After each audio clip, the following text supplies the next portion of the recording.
You're watching the weekly Coaches Show with Coach Kedrick Harrison and Joe Roberts. Thanks for joining us this week. Man, Coach, we're going to try and get this correct at some point. We've filmed about 100 episodes. All right. Only about one of them has worked. Okay, let me work backwards. Okay.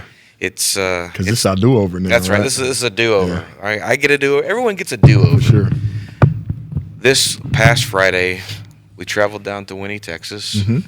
And, man, our hopes, our dreams, our aspirations were probably as big as they've been in Liberty, Texas in several years. Yes, sir. 2 close wins, or I wish 2 close wins. 2 close losses the previous 2 weeks, and we're just loaded for bear.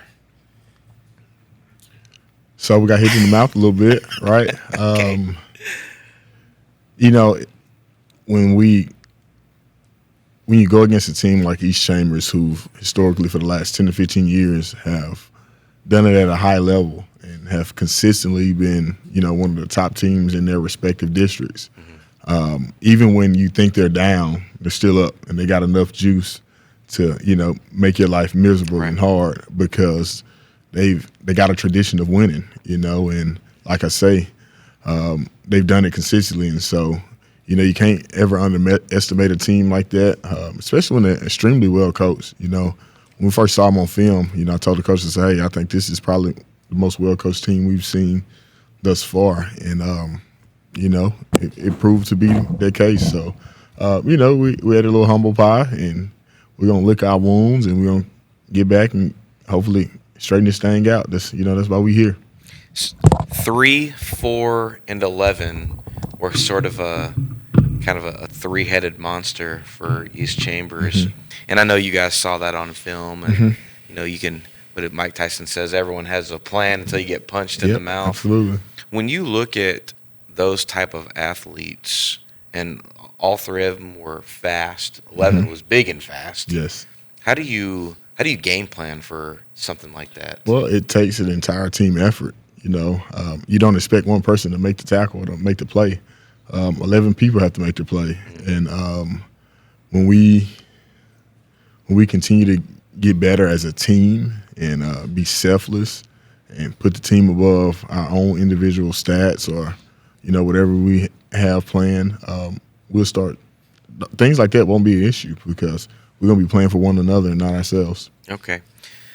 There are so many times during the game on Friday, and I've said this so many times to you, I feel like I'm just right. Right. There are a lot of silver linings to kind of hang your hat on. One of those silver linings that, I guess it wasn't always silver or gold during the game, but you have got some very large and aggressive boys on that defensive line interior. You've got some guys on the back end that like to fly around and make tackles. So those were good things. And then there were some times when they weren't there.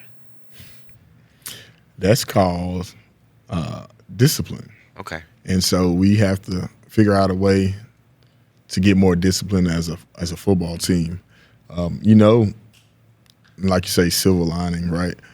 When we did what we were supposed to do and we was in the right spots and we did it how we coached to do it, everything was great. But, that's where we at right now. We got to consistently be more disciplined. And so that's our big push right now. And if we can be more disciplined, these close games, they won't be close no more. We'll be on the other side of them. And we definitely won't be in the situation we was in Friday. So, the big thing for us this week was, we had, I would say, a come to Jesus meeting. That's what we had as a staff and as a team, and we were brutally honest with each other. Right. And, I told them, hey, our feelings, put them to the side because right now we're just gonna air it out. This is what needs to go forth moving forward in order for us to achieve the goals we have set for ourselves. Coach, it's been a number of years since I've actually been in a coach's meeting, but I remember years ago when I was coaching football that we'd have the weekly checklist of things that we want to accomplish during a game. Yes, sir. And I remember one of those columns was the big play. Like you want to have more big plays than the other team has. East Chambers had several big plays, but we had a couple of big plays. And one of my favorite to watch was at the end of the first half, Mares finds Wycliffe for 54, 56, something like that. Yard touchdown, maybe the biggest play of the year so far? Yes, sir, absolutely. Well, I wouldn't say of the year because I go back to that Splendor game. Okay. Towards the end of the game when he threw that pass. Oh, right. Yeah, you're right. To Giese. I guess maybe the longest yardage play. That's what I meant, not biggest, longest yardage play. But yeah, huge play. And, that's our kids so far this year. Like, it's no quit in them. I don't think any of our kids quit on Friday at all. I think they understand the expectations to go out. No matter how much time left on the clock, and we're finna give it all we got until the clock strikes 0. And so, no, testament to those guys, testament to Frankie, man, who's, delivered 2 weeks in a row, really have helped our chances by far. And so that pass to Wycliffe, that's him just having confidence in his receiver and giving us a chance, making a 14-point game going into half. All right. And so it's got to feel nice, though, knowing that even when you get down, you've got a team capable of striking for big chunk plays. Right, and that's, going back to the silver lining you always talk about, even coming out of the third quarter, I believe we ended up scoring early in the third quarter, and it's a close ball game again. And I told them, guys, we're not going to ever get it back all in one play, but, each play has to be important, If we just continue to chop at each play one by one, we'll get the results we need to get, But, hey, it's a part of the game. That's why it's called football, and so you got to play it. Logan Feller had some nice runs. Yes, sir, our player of the week on offense. He looked when he had the holes to run through, he looked pretty unstoppable. Oh, yeah. Several times. I make fun of him quite a bit because he has no wiggle at all. He's going to put his head down, and he's going to run over you, which I like. He's a bruising type kind of back, and it's always a need for those guys because those guys are a tone setter, so to speak. And, had a great week. Ended up being our offensive player of the week, and so good things are happening still. And I want people to realize that, like, we sitting here and we're 0-3. Same thing I told the kids after the game, guys. I don't got no panic button. You can't find a panic button on me. We know the job we need to do. We're just gonna continue to work at it and get better. That's all we can do. You got a big offensive weapon back on Friday night. Diego Diaz, had a nice long field goal. Yes. Toward the end of the game, and I totally understood why you did that. You got to get the reps in on that. Sure. Onside kick. Yeah, another big bright spot there. Just his ability to just put that ball into space and give the special teams time to get down there and do what they do.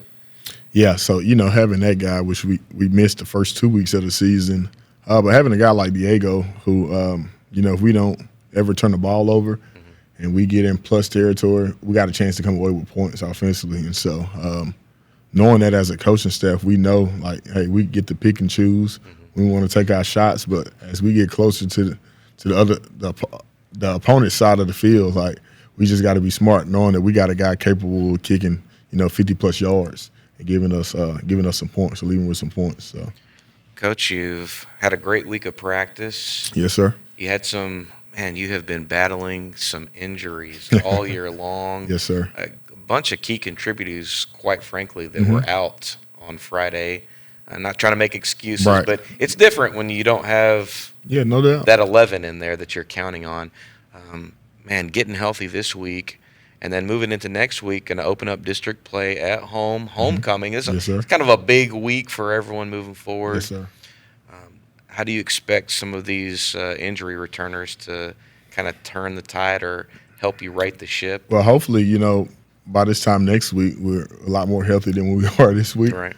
And everyone's dealing with that, so I don't. We don't use that as a crutch or as an excuse because every team is dealing with injuries right now.